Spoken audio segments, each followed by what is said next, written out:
There's a version of your favorite movies and shows that you were never allowed to see. Scripts rewritten, scenes deleted, endings changed, characters altered before a single frame ever reached you.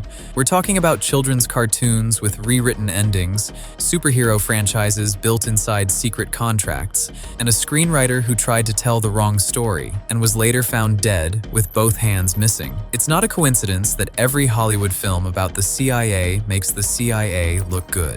This strategy has been running since the 1940s, starting with Walt Disney making propaganda shorts for the military, and it has only grown since then into a permanent, formal operation reaching into the biggest franchises on the planet. When former CIA officer John Kiriakou, the only agency officer who ever went to prison for exposing the torture program, was asked how the CIA would design an influence campaign, his answer was simple. You would have to have a goal that would be specific enough that you could actually track the progress to it. It has to be a message.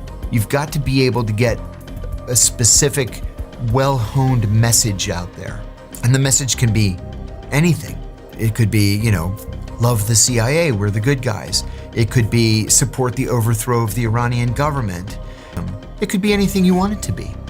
Take Argo, the Oscar-winning film almost everyone has seen. A CIA officer poses as a Hollywood producer to smuggle 6 American diplomats out of Iran during the 1979 hostage crisis. The CIA is the hero, plain and simple. What barely gets a mention is that the CIA had already overthrown Iran's democratically elected government decades earlier and helped install a dictator whose secret police the agency itself trained. Given today's tensions with Iran, it's fair to ask how much public perception of that country was shaped by films exactly like this one. Behind the scenes, director Ben Affleck visited CIA headquarters multiple times and even emailed the agency promising to make them proud. The CIA had literally pitched the Argo story as a suggested movie plot on their own website years before the film existed, and later thanked Affleck publicly for making it. Affleck himself joked in an interview that actors in Hollywood who also moonlight as agents, do you think? I think there are probably quite a few, yes. I think probably Hollywood is full of CIA agents. The original Hulk script, the comic-accurate version, had Bruce Banner mutated by a military program gone wrong, with direct references to Operation Ranch Hand, the real program that dumped roughly 20 million gallons of Agent Orange over Southeast Asia, poisoning millions of people. Both details were stripped out on the advice of CIA consultants, replaced with a vague lab accident because the studio couldn't risk anti-government sentiment in a franchise that size.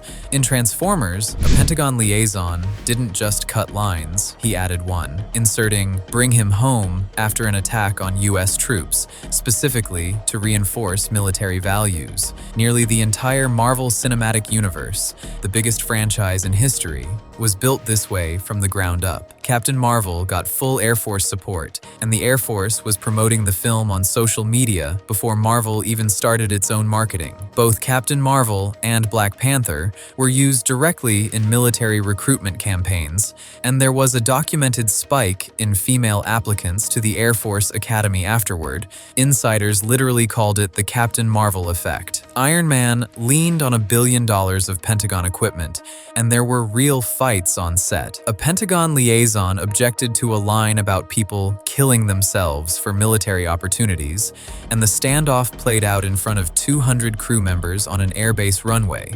Even the compromise line they landed on didn't make the final cut. Then there's the strange case of Meet the Parents. In the original script, Ben Stiller's character discovers CIA torture manuals in his father-in-law's office. In the final film, he finds photos of him meeting Bill Clinton instead. IMDb even credits actual CIA and military figures as consultants on the film. None of this is guesswork, and it's not a handful of isolated cases either. A leak of 60,000 pages of documents confirmed CIA involvement in more than 2,500 productions, a number that should make you rethink just how much of what you grew up watching passed through this exact pipeline. pipeline before it ever reached a cinema. The Pentagon runs a formal liaison office that works directly with studios, funding them, advising on sensitive scenes, lending equipment and locations. And in exchange, the agency gets to read and approve scripts before filming even starts, with full veto power. One Pentagon minder put it bluntly: if the studio doesn't comply, the toys go home. A declassified 2019 document logged dozens of meetings between the CIA's Public Affairs Office and executives from NBC, Time Warner, Viacom, Fox, and Paramount in just a 2-year span. Lunches, development deals, campus filming approvals, even plans for CIA-themed shows. The agency claims it just responds to requests. The paper trail shows the opposite. They're the ones reaching out. To find where this really began, you have to go back to Animal Farm. After George Orwell died, the film rights were bought by 2 men, both undercover CIA agents. This was 1954, peak Cold War paranoia, and the agency funded the entire animated film, deliberately hiring British animators to keep distance from Hollywood, and they rewrote the ending. Orwell's original point was that the animals can no longer tell the pigs from the humans, revolution just replaces one set of oppressors with another, and power corrupts no matter who holds it. The CIA couldn't let that message stand, so their version ends with the animals triumphantly overthrowing the pigs in a second uprising. Communism bad, rebellion good, case closed. The film's own director objected strongly and was threatened with the funding being pulled. One of the intelligence officers behind it, E. Howard Hunt, later tied to Watergate, admitted the film was deliberately tweaked to sharpen the anti-communist message. That film went on to become standard viewing in schools across the US and Europe, shown to generations of children as if it were a faithful Orwell adaptation. Disney was actually the testing ground for how far this could go. The studio was nearly bankrupt when the government offered a deal, and within 2 years, over 90% of Disney's output was government-funded propaganda. Disney characters ended up on more than 1,200 pieces of military insignia, and Walt Disney personally designed a Mickey Mouse gas mask meant to make children less afraid during air raids. Writer Robert Greene has argued that, people pretending to be these liberal, wonderful people in favor of all the best causes out there to create art, what bullshit. They wanted power. They loved having the power over people. They would drop the woke stuff tomorrow if they could make more money doing something else. It's just about.